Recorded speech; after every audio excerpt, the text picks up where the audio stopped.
We in this world. Get loud, oh, be quiet, quiet. Hello and welcome or welcome back to the Cosmic CEO web series. I'm your host, Amelia, the Cosmic CEO, and this series is for spiritual entrepreneurs, coaches, artists, healers, and content creators who are really wondering what the heck is going to happen in 2025 and beyond as it relates to online business, content creation, social media. There's so many things changing, and I know that it's been making many of our heads spin with lots of different apps and algorithms and things to keep up with. And so I've curated for you a very special list of guest experts who have all kinds of experience across the board in this area to ask them questions that we really want to know the answers to. And I'm really excited today because I have Joanna Lindenbaum here. She has been one of my coaches and mentors in the business and personal space for many years now. It's been like maybe 6 or 7 years now. And I always look to you, Joanna. Thank you so much for being here, for guidance. I really love the way that you openly and authentically and vulnerably navigate your own business and your own coaching journeys and let us in on that while also inspiring and teaching us ways that we can further our businesses and ourselves. And so I'm just so glad you're here. And for those of you who don't know, Joanna, she has over 20 years of experience in the transformational coaching, leadership, ritual space, and her thing is focus more on developing your skills and your listening skills and your transformational skills so that you can be the best practitioner you can be. And the marketing and all of that other businessy stuff should easily kind of follow. Thank you so much for being here. Of course, I'm so happy to be here. I was excited that you asked, and I'm really excited for this conversation. As I mentioned to those of you watching, listening, Joanna's been in the space coaching spiritual ritual space for over 20 years now. So it's a lot of experience and a lot has changed in marketing and business and how we do things. And so just to kind of kick it off and see where this journey wants to take us, what are some broad strokes, notable changes that you've seen and witnessed in online entrepreneurship, social media, and like using content and social media to build a business? I mean, so much has changed, of course, in these last 20 years, but also over these last 2 years. And, it used to be that you could just put a few things out there, put some good information or content out there, make some invitations, and people would be engaged and they would come, and you'd have lots of people who wanted to have conversations or directly buy. We didn't know how good we had it back then. And it's different now. I don't want to say it's worse. I don't think it's bad, but we have to do things differently. And especially, I've noticed 2024, because of everything that's going on in the world and politics and all the things, people are more distracted and they're uncertain about the future. Whenever people are uncertain about the future, it means that they're not as readily going to hand over their money or their time or their energy. They need more. And so, like, really, there's so many things that have changed, but what I would say is the biggest one is that more is required of us as marketers. That doesn't mean that we should, work ourselves ragged. We want to be, strategic Oh about my it. God. We want to do all the, but more is required. More touch points are required. I'm sending out a lot more emails than I used to. A lot of higher touch, personal touch, reaching out. Like you said earlier, I think the best marketing strategy in the world is having great skills, because when you have great skills, you have happy clients. That leads to more renewals and referrals and reputation. But that being said, we need to be doing the outreach. I'm so glad that you're naming it. And I love that you said in the last 2 years, because I personally, as a practitioner, and my other practitioner biz besties. It's just like, what has happened? And I think a lot of us, myself included, are feeling like it's us. Like, am I just bad now? My self-esteem has definitely been a lot lower in the last couple of years around my ability to run my business, which is very vulnerable for me to say, but I really want to say it because, it's easy to look at people who have been doing this for a while and be like, oh, they've still got a handle on it. But, you did mention big changes. So, like, how have you experienced that? And I know you work with clients as well. Like, what are we to do with our self-esteem? Like, what do you have to Yeah. say about that? Yeah. I mean, first to say, and I'm so glad you're bringing it up, first to say that it is harder right now. Like anyone that tells you otherwise, except for maybe a couple, they're lying. Like they just are.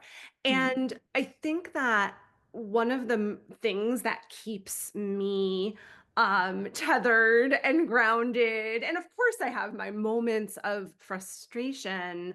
I guess two things. One is the one I said earlier, but I want to repeat it because it's so important. It's not that business can't happen. It's not that we can't bring on new business and make money. We just have to do things differently, right? So we want to be in that spirit of experimentation, of willing to put ourselves out there more, all of that, which sometimes can be a little uncomfortable. We have a way that, oh, it worked that way, but it's so important to try new things.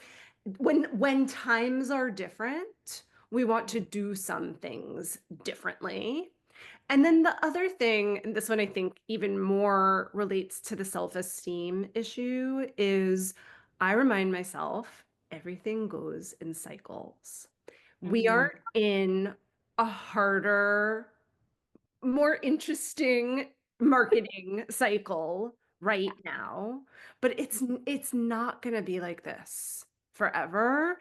The tides always turn, and it's the businesses that continue to show up and Mhm. put themselves out there in the harder times that then get remembered when things start to open up again and shift again more. And so I'm a student of the seasons and the cycles, and we are as a globally a little bit in a winter of marketing, right? It is a little more quiet, but the spring is going to come. It does feel like a winter, and as before we started recording, I was like, this is kind of a long winter, and I really want to highlight and underscore and appreciate the joy that, like, the uplifting when you said the tides always turn. And that's why I definitely wanted to name, it's of course going to be in your bio in the description, but to let folks who are watching know, like, you've been doing this for 2 decades plus, and so you have seen the ups and downs, and there are a lot of newer online business owners and online content creators coming onto the market, and just hearing someone with your experience and expertise saying, like, yes, this is harder, and naming, like, anyone who says it's not is lying. We don't have to name names or anything, but it's just kind of like, let's just be real. And that is something that I've always appreciated about what you have to say in your content, because the self-esteem itself, being an entrepreneur, is like already a journey. And then to have these other people who are seemingly more successful, seemingly have it figured out, and it looks really good on Instagram or whatever, and saying, like, this is how I still made $10,000 in 5 seconds. And it's just like, well, what am I missing? And what I'm hearing you say is, we're not missing anything. It is harder. And I'm sure you can't go into, like, all these nitty gritties, but, like, are there specific ways that we can think about how to do things differently? So number one, I hinted at it before, but I want to just kind of say a little bit more about it. High touch. Mm. So it used to be we could just send out the mass emails, put the social media out and people would come. But my business has always been built on high touch, and times like these, it is even more important when all of marketing, when it comes down to it, no matter what the marketing is about relationships. And right now, closer relationships will yield more sales. So I'm actually never, but especially right now, I'm not looking at quantity. I'm not looking at how many more and more people can come into my Facebook group, how many more and more people can come into my email community. Of course, I'm taking actions as I always have to bring more people in, but instead for each person, for example, that comes into the Facebook group, either myself or someone on my team, we're reaching out Mm, personally.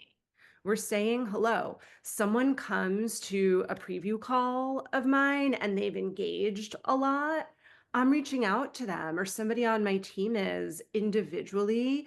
We're offering calls just to get to know you calls. We're not selling anything in that moment, but we're planting seeds, we're creating relationships. So that's one piece mhm. that I cannot stress enough.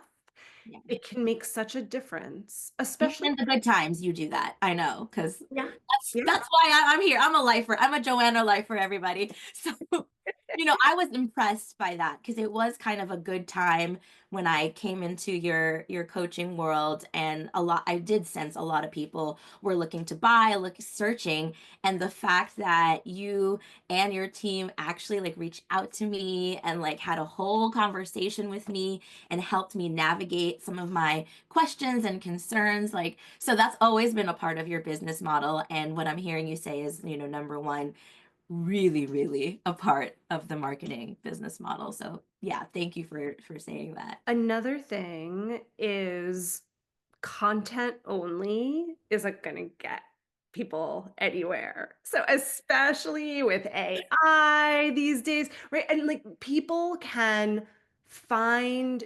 information so easily online. That doesn't mean that we shouldn't be sharing information in our emails or in our social media, whatever it is. But it's to say that it's so easily available. We also want to provide something else, and that's experiences. And an experience can look different, right? It can be a Facebook Live, it can be a Zoom call where we interact. It can be a ritual or a circle or a Q&A, or right, whatever it is, but engagement experience Mm. is right now another thing that's just making so much of a difference. And I'm so glad you brought up AI with that because I think a lot of people, even with my clients, I do talk to them about their social media and things like that. And I'm like, you can't just post, like, you actually have to engage. And people would always tell me too, like, Amelia, you always fill a room. Like, how do you do that? And I'm like, I am in the DMs, y'all. And you've taught me this. So, another tip, Joanna tip, energy follows energy. So, I always make sure that when I'm in the DMs engaging with people, it's not like I'm just trying to get a ticket sold, which you did mention with tip number one, quality over quantity. That's actually a nugget I'm taking away because in this kind of wintry, more difficult time, I do feel more of like a frustration and like desperation in me for quantity that I didn't realize until you said that. And I'm like, okay, no, you're right.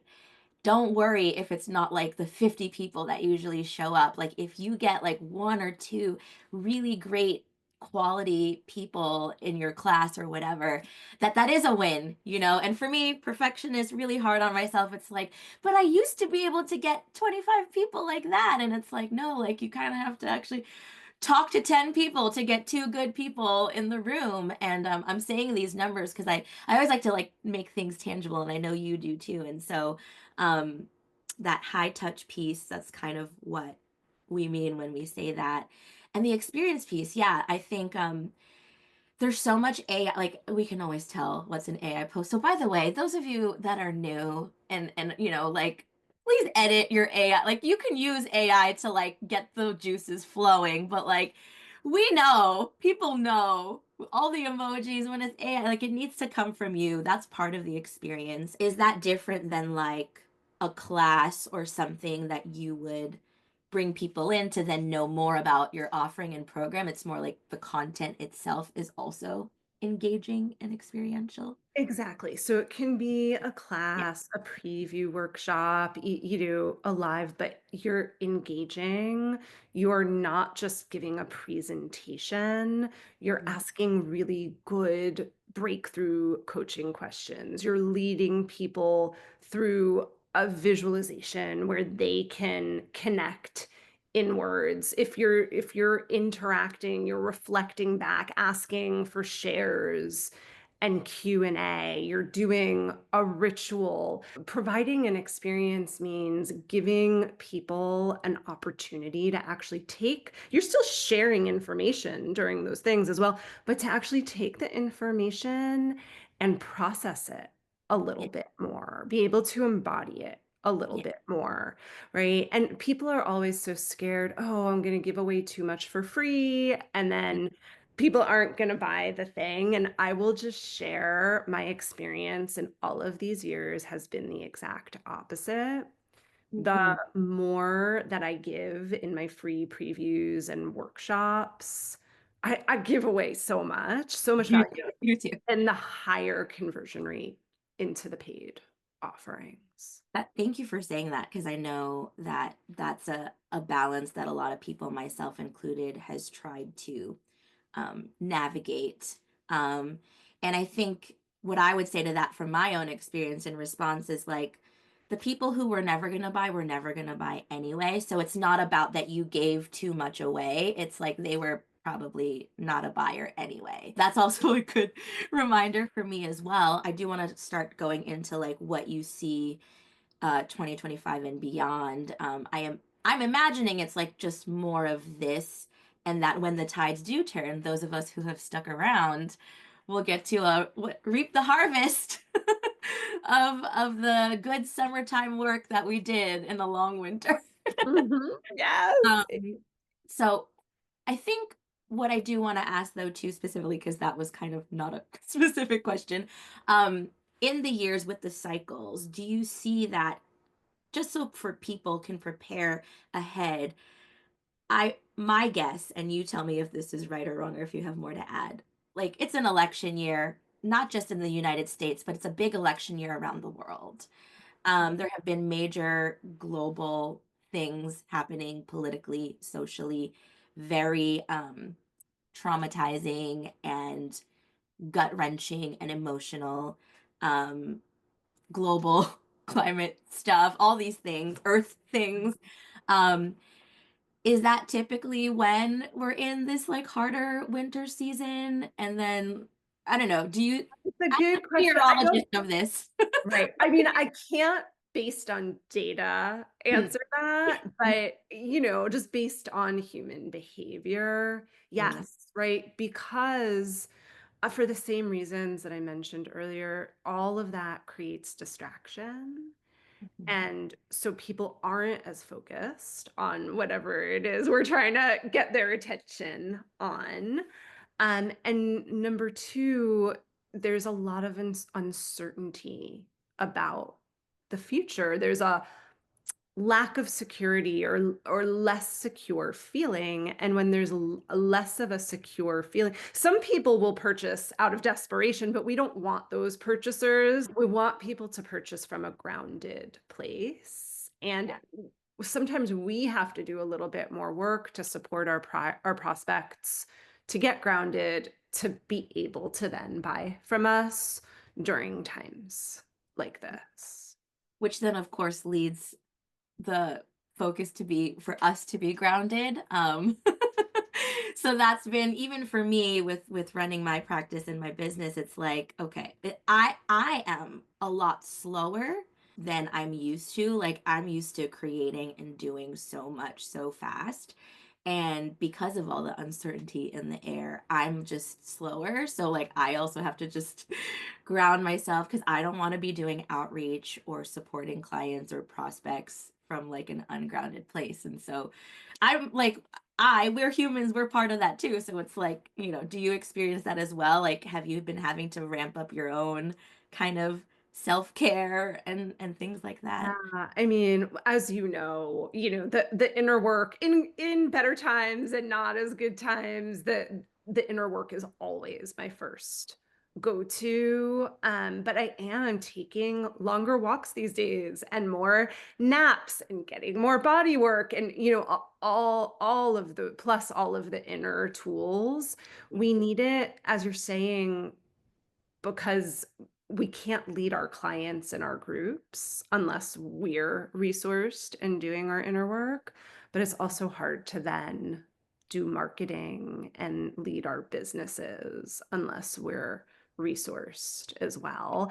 And there are moments for doing less too. With that being said, I'm an inner work girly, okay? So like I was pretty much like an easy sell for like all of your stuff. And I think a lot of people who would even be drawn to this show are inner work girlies and people. I think also in an uncertain time like this, people, and even more certain times, people are so focused on the numbers and the marketing and the I just need to know how to do this marketing, this content strategy, or I just need to know how to do reels better, and like completely do not value or see value in the inner work. I don't need inner work. I just need someone to do my reels, or I don't need to go on long walks. I just need to hack the algorithm. Like what would you have to say to that?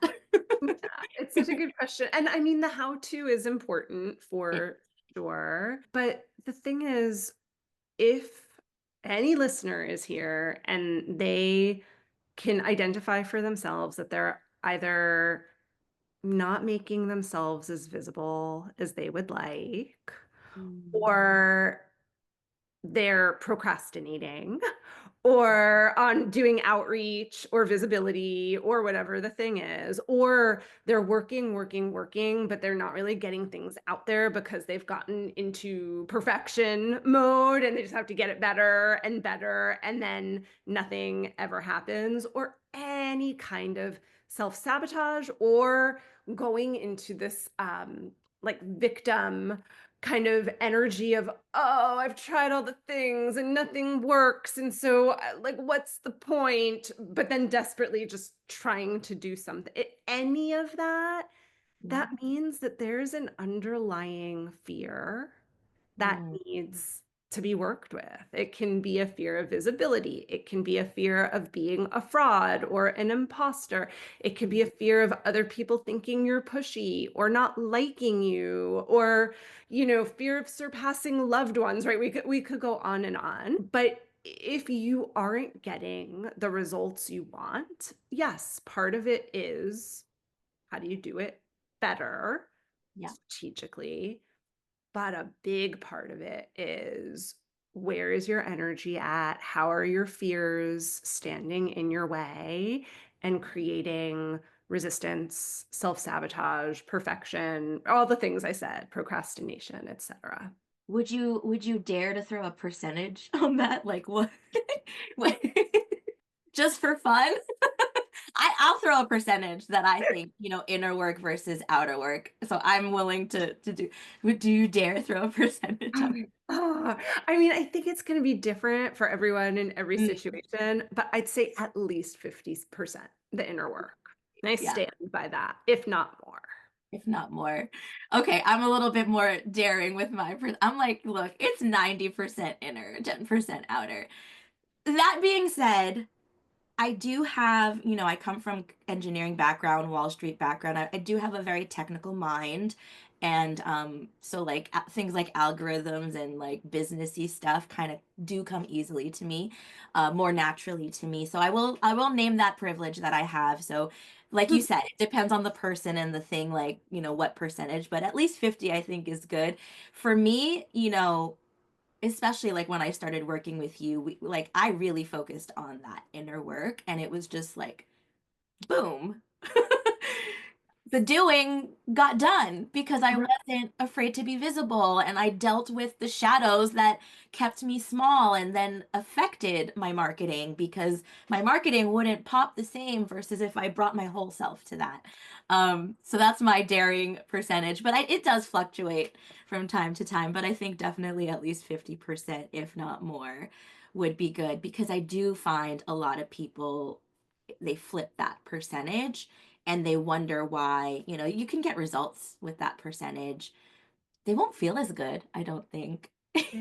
They they they won't feel as good and they won't be consistent.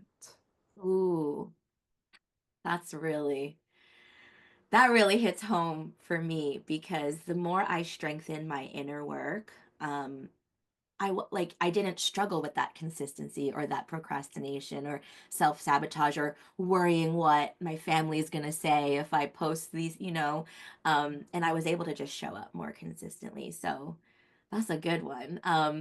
Well, everything that we're talking about, I feel like ties into you do have a gift for our audience today. So would you like to tell us about it? And it'll all be linked wherever you need to find the link in the description below and the email you received. But yeah, can you tell us a bit about what we can devour? You want Yes, more? absolutely. So I know a lot of the people listening are coaches, and this gift isn't only for coaches. It's really for anyone, although it kind of looks a little bit just like for coaches on the outside, but it is an extensive PDF, an ebook that's 55 breakthrough coaching questions that you can use either in your client work or your group work, or for those of you that aren't transformational practitioners with yourself, right? Because where we kind of get our next answers for most things in our businesses, in our lives, is by asking really good questions. So this ebook goes through some of the most effective breakthrough questions, and also I share for each one when to use it.